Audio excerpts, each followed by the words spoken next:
Bismillahirrahmanirrahim. Assalamualaikum warahmatullahi wabarakatuh. Alhamdulillahirrabbilalamin. Wassalatu wassalamu ala asrafil anbiya'i wal mursalin sayyidina wa maulana Muhammadin wa ala alihi washabihi ajmain, amma ba'du. Yang terhormat kepada Bapak Dr. Miftadin Esfil IMSI selaku dosen pengampu mata kuliah sejarah peradaban Islam, dan teman-teman yang saya sayangi dan saya banggakan, perkenalkan, nama saya Wisnu. Saya akan mempresentasikan tema pengajian peradaban Islam pada Asia Barat pada dinasti Syafawi, yaitu pada tahun 1501 sampai 1736, dan kawasan Asia Selatan pada dinasti Mughal, yaitu pada tahun 1526 sampai 1827, meliputi aspek sejarah, teologi, sosial, pendidikan Islam, dan politik. Yang pertama adalah dinasti Syafawi. Sejarah berdirinya dinasti Syafawi, awal kerajaan ini berasal dari sebuah gerakan tarekat yang berada di Ardabilah, sebuah kota di Azerbaijan. Berarti awal mula berdirinya ini berawal dari gerakan tarekat yang berkembang menjadi gerakan politik sehingga bisa menjadi sebuah kerajaan. Menurut Harun Nasution, di Persia muncul suatu dinasti yang kemudian merupakan suatu kerajaan besar di dunia Islam. Dinasti ini berasal dari seorang sufi bernama Syekh Ishaq Safiuddin dari Ardabilah di Azerbaijan. Terus silsilah raja-raja pada dinasti Syafawi yang pertama, Syafi'addin, ada Sadr al-Din Musa, Khawajali, Ibrahim, Junaid, Haidar, Ali, Ismail, Damas I, Ismail II, Muhammad Khodabanda, Abbas I, Safi Miza, Abbas II, Sulaiman Hussein, Tams II, Abbas II. Dan selanjutnya masa kejayaan pada kerajaan Syafawi atau dinasti Syafawi, itu ada dua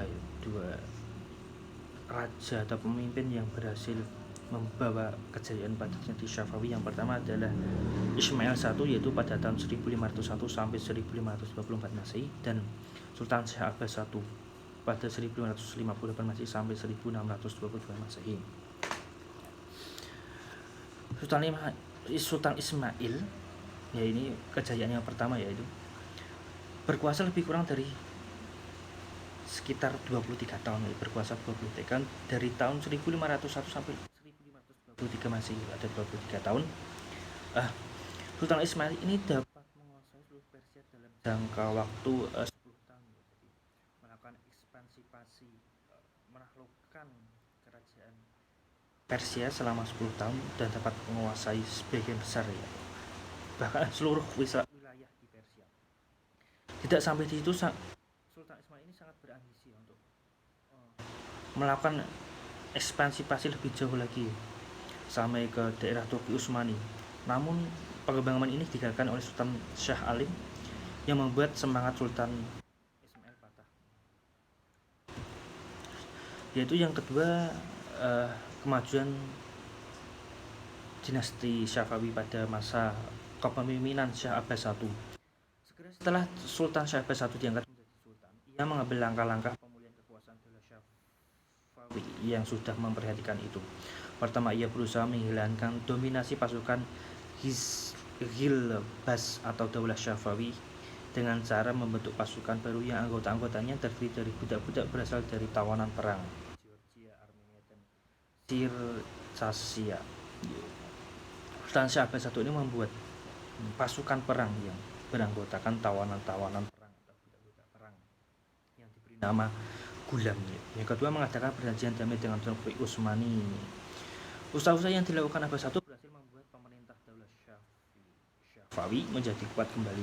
Setelah itu, dalam kondisi pemerintahannya yang sudah stabil, Abbas I mulai memusatkan perhatian keluar, berusaha mengambil kembali wilayah-wilayah kekuasaan Syafi'iyah yang sudah hilang atau direbut oleh kerajaan-kerajaan lain.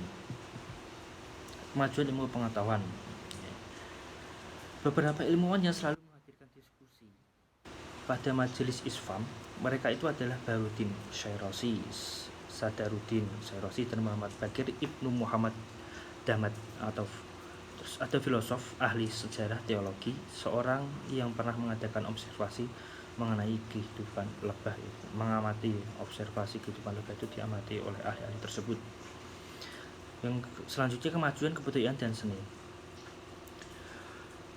Setelah tercipta stabilitas politik, ekonomi, dan keamanan dalam pemerintahan Sultan Abbas I, maka ia dapat mengalihkan perhatian pada bidang lain.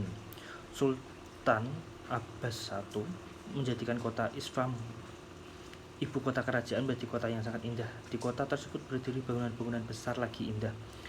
Terdapat masjid-masjid, rumah-rumah sakit, sekolah-sekolah, jembatan-jembatan, diperindah dengan taman-taman wisata yang ditata dengan baik, sehingga ketika Abbas I wafat, di Isfahan telah terdapat 162 masjid, 273 pemandian umum, 48 akademi, dan 1.802 penginapan. Di bidang seni nampak pada gaya arsitektur bangunan-bangunannya juga dapat dilihat pada kerajinan tangan, keramik, karpet, permadani, pakaian dan tenunan, mode tembikar, dan model seni lainnya. Juga sudah dirintis seni lukis.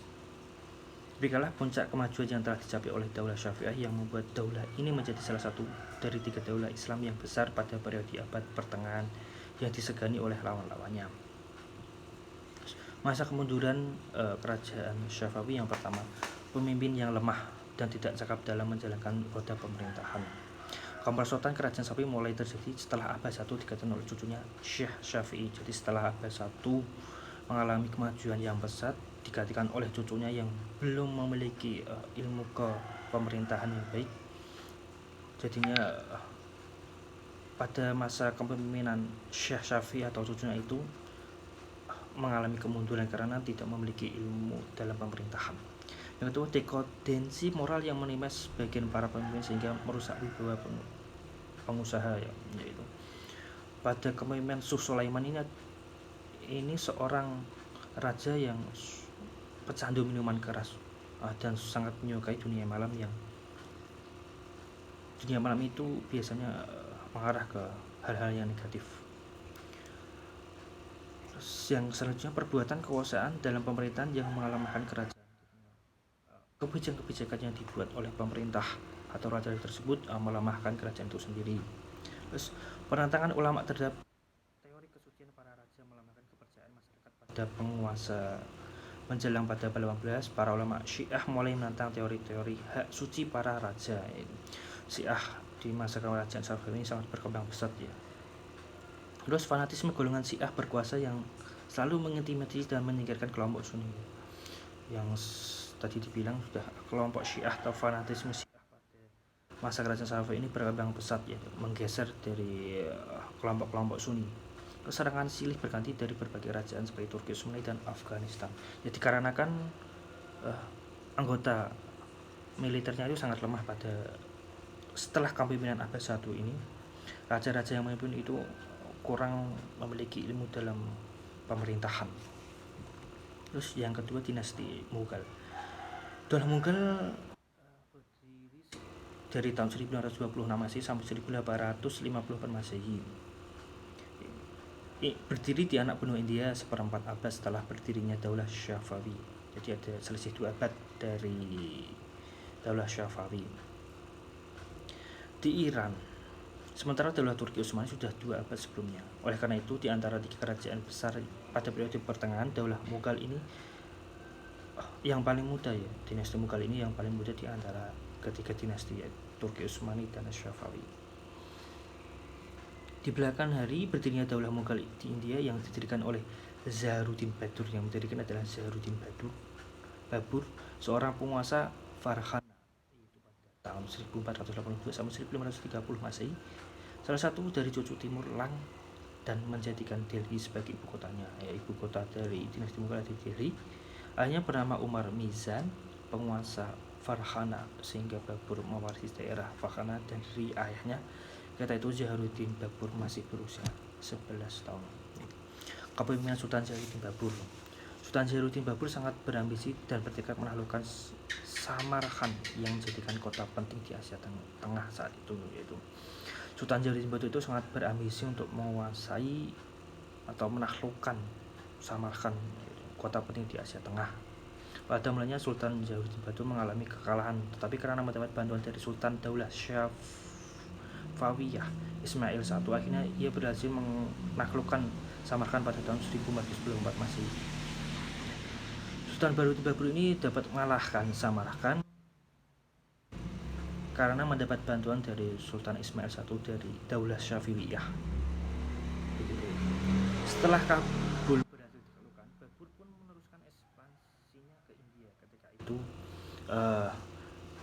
Rahim Lodi, penguasa India, dilanda krisis sehingga stabilitas pemerintah menjadi kacau karena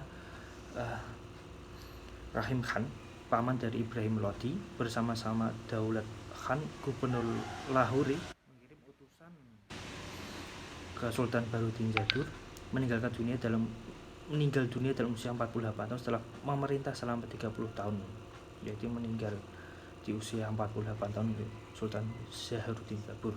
Yang kedua Sultan Humayun pada 1530 sampai 1539 Masehi.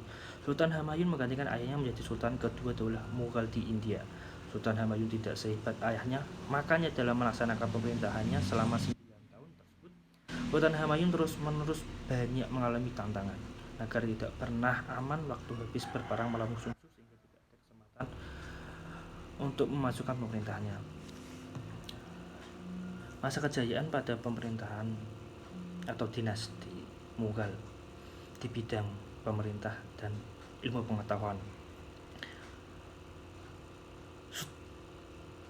Masa kejayaan Daulah Mughal ini ada di tangan 4 orang sultan.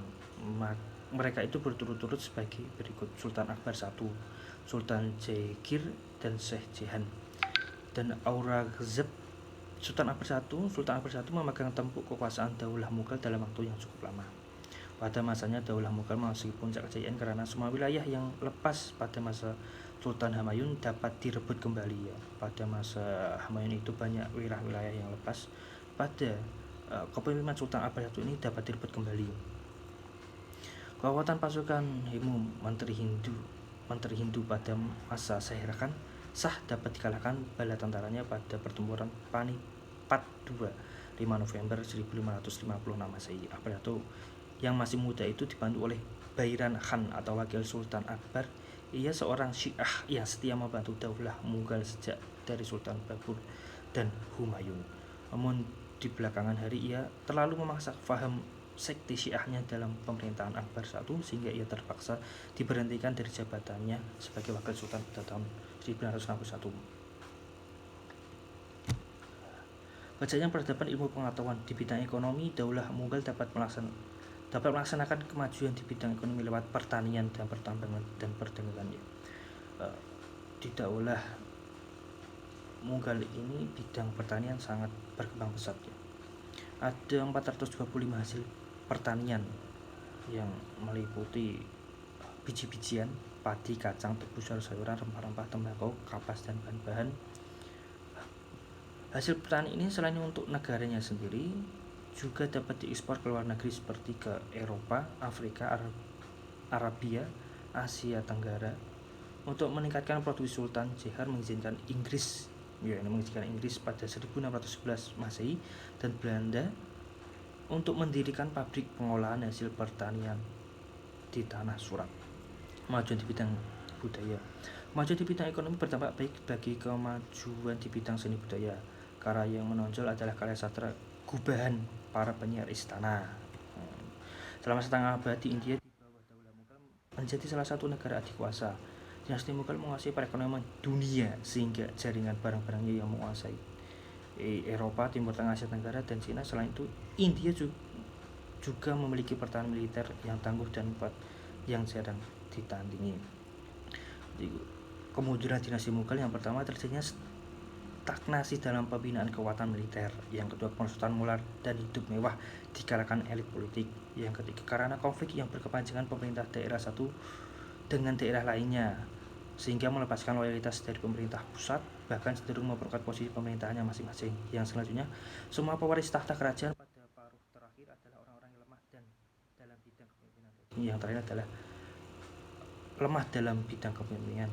Sekian presentasi dari saya. Wassalamualaikum warahmatullahi wabarakatuh.